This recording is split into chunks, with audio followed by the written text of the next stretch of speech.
आज मैं आपके लिए विंटर स्पेशल आटे के लड्डू की रेसिपी लेकर आई हूँ। अगर आपको थकान, कमज़ोरी या सर्दी ज़्यादा लगती है या फिर आंखों में दर्द, कमज़ोरी महसूस करते हैं तो ये रेसिपी आपके लिए है। चलिए बनाते हैं आटे के लड्डू। यहाँ पे मैंने आटे के लड्डू बनाने के लिए 1 किलो गेहूँ का आटा छान करके ले लिया है। मैं आपको बिल्कुल सही मेज़रमेंट बताऊँगी, इसी हिसाब से आप बनाइएगा, इससे आपके बिल्कुल परफेक्ट लड्डू बन के तैयार होंगे। और यहाँ पे मैंने 1 किलो देसी घी ले लिया। अगर आप चाहो तो गाय का घी भी ऐड कर सकते हो, वो भी बहुत ही फ़ायदेमंद रहता है। मैंने यहाँ पे 150 ग्राम सूरजमुखी और कद्दू के बीज भी ले लिए हैं। ये हमारे बालों के लिए और स्किन के लिए बहुत ही अच्छे रहते हैं और हमें दिन भर एक्टिव बनाए भी रखते हैं। तो यहाँ पे मैंने 150 ग्राम बीज लिए हैं। 50 ग्राम मैंने यहाँ पे काजू ले लिया, बिल्कुल साबुत वाले। अगर आप चाहो तो टूटे हुए काजू भी ले सकते हैं। और 50 ग्राम मैंने यहाँ पे बादाम ले लिया है, जिसको हम ब्रेन फूड भी कहते हैं। और यहाँ मैंने 50 ग्राम लिए है गोंद। अगर आपके गोंद थोड़े बड़े बड़े साइज़ में तो आप उसे तोड़ करके छोटे छोटे टुकड़े कर लीजिए, जिससे कि अच्छे से फ्राई हो सके, वरना अंदर से कच्चा रह जाता है। और यहाँ पे मैंने 2 चम्मच यहाँ पे दखनी मिर्च ले ली है, जो आँखों के लिए बहुत ही अच्छी रहती है। और 2 चम्मच अजवाइन, जो लड्डुओं में काफ़ी अच्छा टेस्ट लाते हैं और गैस की प्रॉब्लम में भी राहत देती है। और यहाँ पे हम 100 ग्राम मखाने ले लेंगे। मखाने में कैल्शियम भरपूर मात्रा में होता है, जो हड्डियों को मजबूत बनाने में हमारी मदद करता है। और यहाँ पे मैंने 1.5 किलो बूरा ले ली है। अगर आप बूरा नहीं खाते हो तो आप यहाँ पे शक्कर का भी यूज़ कर सकते हो या खांड का भी यूज़ आप कर सकते हो। बूरे को हम छान करके ले लेंगे, जिससे कि इसमें जो बूरे के डले होते हैं ना, वो फूट जाए। चलिए अब हम सबसे पहले अपने ड्राई फ्रूट्स को फ्राई कर लेंगे घी में। यहाँ पे मैंने अपनी कढ़ाई को अच्छे से गर्म कर लिया और इसमें मैं 1 चम्मच भर करके घी डालूँगी। और सबसे पहले हम अपने बादाम को यहाँ फ्राई कर लेंगे। जब घी हमारा अच्छे से गर्म हो जाए तो हम गैस को अपनी मीडियम फ्लेम पे ही रख करके अपने ड्राई फ्रूट्स को फ्राई करेंगे, वरना ये जल जाएंगे। तो इस तरीके से हम फ्राई कर लेंगे। हमारा बादाम अंदर से जब फूल जाएगा और साइडों से ऐसे बीच बीच में चिटका हुआ नज़र आएगा, तो यानी कि हमारे बादाम अच्छे से फ्राई हो चुके हैं। इस टाइम पे हम इन्हें बाहर निकाल लेंगे। बादाम में विटामिन ई होता है, जो हमारे दिमाग को तेज करने में हमारी मदद करता है। इसी तरीके से हम अपने काजू को भी फ्राई कर लेंगे। जब ये थोड़ा सा गोल्डन हो जाएगा उस टाइम पे हम काजू को भी बाहर निकाल लेंगे। क्या आपको पता है कि काजू में भी वसा प्रोटीन से भरपूर होता है, जो हमारे शरीर को तुरंत ताकत देने में हमारी मदद करते हैं। तो हम काजू ज़रूर से डालेंगे। अब हम यहाँ पे गोंद को फ्राई कर लेंगे। यहाँ पे गोंद को हमें एक साथ फ्राई नहीं करना है, थोड़ा थोड़ा करके ही हम फ्राई करेंगे। अगर हम इसे एक साथ फ्राई करते हैं तो ये आपस में चिपक जाती है और अंदर से गोंद हमारी कच्ची भी रह जाती है, अच्छे से फूलती नहीं है। इसलिए हम थोड़ी थोड़ी गोंद डाल करके फ्राई कर लेंगे।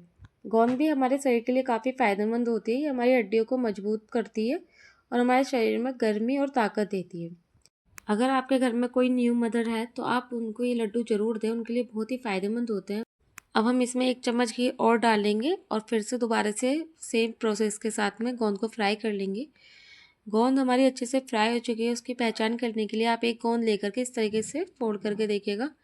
अगर ये दबाने से बिल्कुल फूट जा रहा है तो आपकी गोंद अच्छे से फ्राई हो चुकी है। इसी तरीके से हम अपनी सारी गोंद को फ्राई कर लेंगे और एक बर्तन में बाहर निकाल लेंगे। सारी गोंद फ्राई होने के बाद यहाँ पे हम अपने बीजों को फ्राई कर लेंगे, जो मैंने यहाँ पे सूरजमुखी और कद्दू के लिए। इन बीजों में विटामिन B6 और मैग्नीशियम होता है, जो हमारे मूड को बेहतर बनाता है और हमें अच्छी नींद लाने में हमारी काफ़ी मदद करते हैं। तो इन बीजों का काफ़ी फ़ायदा होता है, तो इनको भी हम ज़रूर डाल लेंगे अपने लड्डुओं में। और इनका कलर जब इस तरीके से गोल्डन हो जाएगा, जब तक हमें इसे फ्राई करना है। हमारे बीज भी अच्छे से फ्राई हो चुके हैं। अब इन्हें एक बर्तन में हम बाहर निकाल लेंगे और अब इसमें मैं 1 चम्मच घी और डाल करके मखानों को रोस्ट कर लूँगी। यहाँ पे मैंने 50 ग्राम से ज़्यादा मखाने लिया है, मतलब 100 ग्राम से कम, और 50 ग्राम से ज़्यादा मैंने मखाने लिए हैं। आप इसी तरह से मीडियम फ्लेम पे इसको चलाते हुए हम रोस्ट कर लेंगे। अगर आपको घी थोड़ा सा भी कम लगता है तो आप इसमें 1 चम्मच घी और ऐड कर लें और इसे इसी तरीके से हम चलाते हुए भून लेंगे। हमारे मखाने अच्छे से भून चुके हैं। उसकी पहचान करने के लिए आप एक मखाने इस तरीके से लेकर के और अपने हाथ से दबा कर देखिए, अगर वो फूट जाए तो ये अच्छे से हमारे फ्राई हो चुके हैं। अब हम गैस को लो फ्लेम पे करके अपने मखानों को भी बाहर निकाल लेंगे।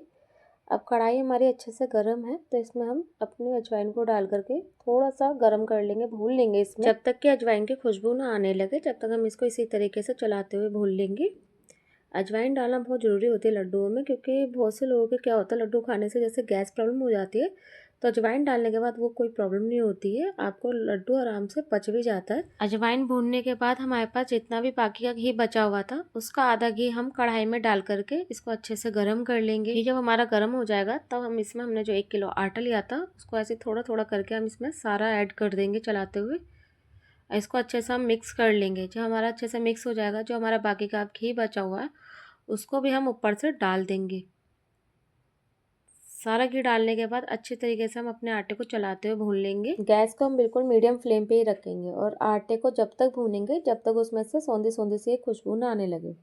हमें आटे को बिल्कुल चलाते ही रहना है, रुकना नहीं है। इसमें 20 से 25 मिनट का समय लगता है। इसको इसी तरीके से हमें चलाते हुए हमें भून लेना है।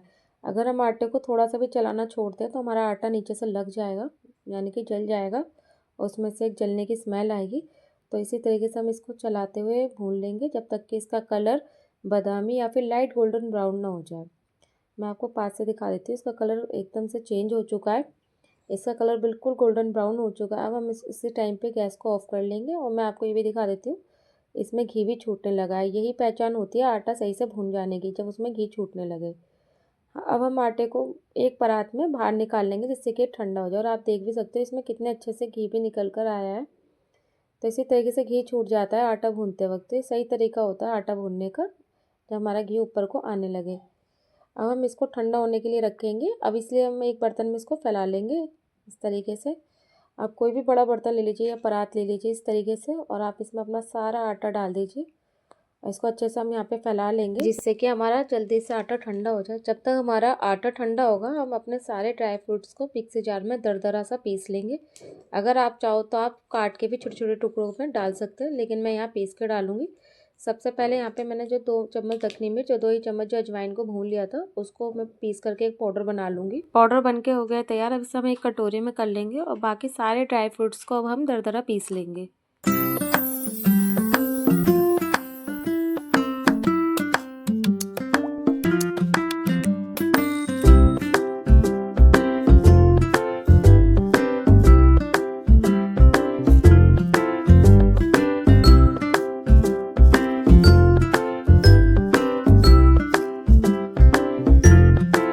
अपने सभी ड्राई फ्रूट्स को पीस करके एक थाली में कर लिया। उसमें ही हम अजवाइन और दखनी मिर्च का पाउडर भी मिक्स कर देंगे।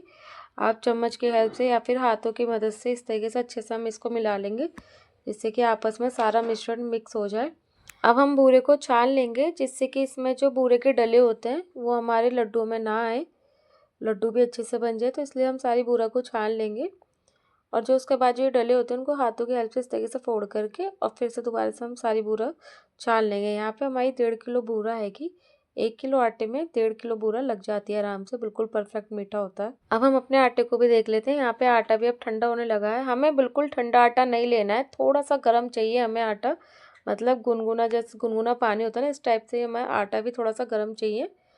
अब हम यहाँ पे सारी चीज़ों को आपस में मिक्स कर लेंगे। यहाँ पे परात मेरी छोटी है तो मैं यहाँ पे एक बड़ा बर्तन ले लूँगी जिसमें अच्छे से ये सारी चीज़ें मिक्स हो सके। तो यहाँ मैंने एक बड़ा सा भिगोना ले लिया, उसमें हम अपना सारा आटा डाल देंगे। यहाँ पे हम अपने दरदरे ड्राई फ्रूट्स का जो हमने पाउडर बनाया था उसको भी इसमें ऐड कर देंगे और साथ ही साथ हम इसमें बूरा भी डाल करके मिक्स कर लेंगे।